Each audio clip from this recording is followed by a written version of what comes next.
कि अगर आप अपनी सिमत दुरुस्त रखना चाहते हैं और कौमों के मेहमान बनना चाहते हैं, डूबती नाव को किनारे लगाना चाहते हैं, तो आपको फिक्रे इकबाल का मुताला करना पड़ेगा।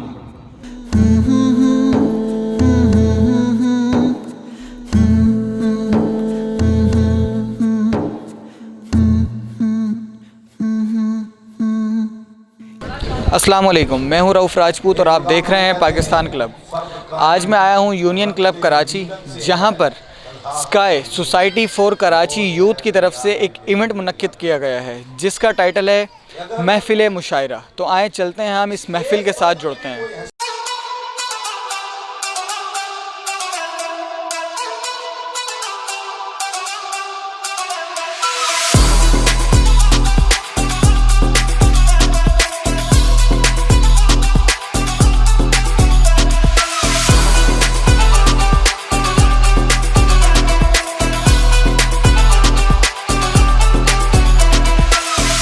मेरी पहचान वतन है, मेरा चेहरा भी वतन, मेरी पहचान के दुश्मन ए घरो जाओ मरो, और तुम तो क्या खुद से भी मिलना नहीं होता है मेरा।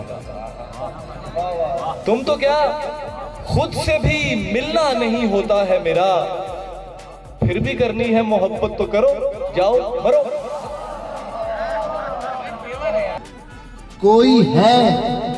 कोई है वरना ये दुनिया किस कदर बर्बाद हो। आगा कोई है वरना ये दुनिया किस कदर बर्बाद हो। पागलों के हाथ में है सब मशीनों के बटन। किसी ने कहा मसला कुछ नहीं है, किसी ने कहा मसला कुछ नहीं है, मुयस्सर अगर हो फ्री वाईफाई। जी, तो मैं मौजूद हूँ नौजवानों के साथ और मैं इनसे बात करूँगा। अस्सलाम वालेकुम। सबसे पहले आप बताएं, आपका क्या नाम है? मेरा नाम खालिद है। खालिद भाई, आपने माशाल्लाह 2 घंटे इस महफिल मुशायरा के अंदर गुजारे। आप बताएं, ये महफिल आपको कैसी लगी? माशाल्लाह बहुत मज़ा आया मुझे, और मैं अपने दोस्तों को भी साथ लेके आया था। उसके अलावा इसमें हमें शेर व शायरी का जैसे मतलब होता, अल्लामा इकबाल के शेर सुने, हमें बहुत मज़ा आया। माशाल्लाह महफिल मुशायरा बहुत बेहतरीन थी, बड़ा मज़ा आया। अपने दोस्तों के साथ मैं यहाँ पे आया था, उन्होंने भी बड़ी इंजॉयमेंट किया यहाँ पे। मतलब जितना हमारा अंदाज़ा था उससे ज़्यादा हमें यहाँ पे इंजॉयमेंट मिली। इकबालियत जो है वो ये है कि अल्लामा इकबाल एक शायर थे, बहुत बड़े शायर थे, हमारे कौमी शायर आज भी हैं। और चंद सालों में जो सोवियत यूनियन से आज़ाद करदा रियासतें 5-7 मुल्क, अल्लामा उनके भी कौमी शायर करार दिए जाएंगे। देखें, अगर हम अल्लामा इकबाल की तारीख़ को पढ़ते हैं तो उन्होंने हमें पाकिस्तान बनाते वक्त एक पुरजोश उनकी शायरी थी जिसने बहुत बड़ा रोल अदा किया और पाकिस्तान क्रिएट हुआ, बना, सारा कुछ हुआ। तो आज देखा जाए तो अल्लामा इकबाल डे को इतना ज़्यादा पुरजोश तरीके से नहीं बनाया जाता। तो सोसाइटी फॉर कराची यूथ का इनिशिएटिव ये था कि नौजवानों को इकट्ठा किया जाए। उर्दू तहज़ीब और अल्लामा इकबाल ये बहुत गहरा ताल्लुक़ है, इन दोनों को यकसां करके एक महफिल मुशायरा हमने अरेंज किया था जिसके अंदर मदऊ किए गए बहुत ज़्यादा मशहूर हमारे जो कराची के शुआरा थे, उन्होंने हिस्सा लिया। और हमारा मकसद ये था कि कराची के नौजवान इसमें आएँ, अपने फैमिलीज़ के साथ आएँ, क्योंकि एक फैमिली इवेंट था, और आके देखें कि हमारी शायरी क्या है और हमें क्या सिखाती है और अल्लामा इकबाल का क्या विजन था। और ये ना सिर्फ एक दिन तक मुख्तस था, बल्कि जो शुआरा ने हमें पैगाम दिया कि हर दिन को हमें अल्लामा इकबाल की निस्बत से सेलिब्रेट करें और उनके जो नज़रियात थे उनको आगे लेके चलें।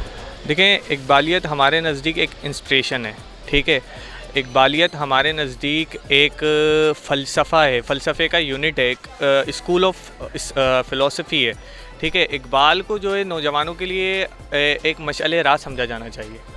आप क्या समझते हैं कि नौजवानों के लिए आज के दौर में इकबाल की जो शेर व शायरी है और इकबाल की जो नज़में हैं वो कितनी ज़रूरी है?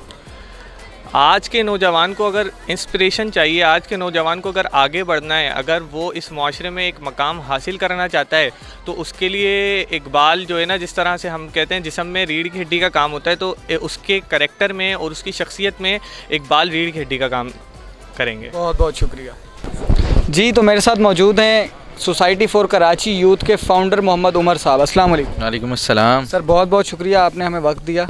आपका भी बहुत बहुत शुक्रिया कि आप तशरीफ़ लाए हमारे पास और शाम हमारे साथ गुजारी, काफ़ी वक्त दिया। बहुत मज़ा आया सर, मैंने बहुत सारे लोगों से भी पूछा और सबका यही कहना था कि बहुत मज़ा आया। आप ये बताएं कि आपको शेर व शायरी का शौक़ है, ये इवेंट आपने क्यों मुनक्किद किया है? देखें, बहुत सारी चीज़ें होती हैं जिसका ताल्लुक़ शौक़ से भी होता है और आप उसके अंदर, लेकिन कुछ ज़िम्मेदारियाँ आपकी ऐसी होती हैं जो आपके शौक़ पर गालिब आती हैं। जिस तरीके से हम कराची से ताल्लुक़ रखते हैं और हमारा एक हल्का है, हमारा एक माजी है, हमारी एक तहज़ीब है, हमारा एक कल्चर है, तो उसको ज़िंदा रखना, उसको जावेद रखना, उसमें लोगों को बुलाते रहना, सुनते रहना और हमारे कराची के लोगों को जो हमारी पहचान है, असल उर्दू की पहचान है, अदबी एतबार से उनको बुलाना, ये मेरे शौक़ पर गालिब है। तो ये मेरा शौक़ भी है और मेरी इसको अपनी ज़िम्मेदारी भी समझता हूँ। कि आप ये बताएं कि आपके नज़दीक इकबालियत क्या चीज़ है? ये इकबालियत तो वो चीज़ है जो मैंने शायद आखिरी शेर पढ़ा था, शायद आपने वो सुना हो। आप एक दफ़ा दोबारा बयान फरमा दें ताकि जिसने नहीं सुना वो सब सुन लें। वो शेर कुछ इस तरीके से था कि फ़कत एक पेश ने रुला दिया तुझको, ख़ुद को संभाल अभी दास्तां बाकी है। यानी इकबाल एक इतना बड़ा मौजू है, एक इतना रोशन चिराग है कि जिसकी रोशनी दुनिया के हर कोने में जाती है। और बदकिस्मती से और अफसोस के साथ हमारे इस माशरे में हम शायद अपने माजी को भूलते चले जा रहे हैं, जो कि हमारी तरफ से गफलत है। लेकिन सोसाइटी फॉर कराची यूथ की जानिब से मैं अपने तमाम तर देखने वाले दोस्तों को ये बताना चाहता हूँ, ये ज़िम्मेदारी हमारे पास है और इंशाल्लाह हम इसको जहाँ तक मुमकिन हुआ पूरी करेंगे। अच्छा, आपसे मैं आखिरी सवाल करने लगा हूँ कि इकबालियत आजकल के नौजवानों के लिए कितनी ज़रूरी है, आप ये बता दें। देखिए, जब तक आपका जहन हरकत में है और हम में से हर बंदा जब तक माशरे के लिए कुछ करना चाहता है और तो उसको इकबाल पढ़ना ज़रूरी है। जब तक आप इकबाल को नहीं पढ़ेंगे, आप अपने रास्तों का जो है ना वो तयन नहीं कर सकते। बस इतनी सी बात। बहुत बहुत शुक्रिया।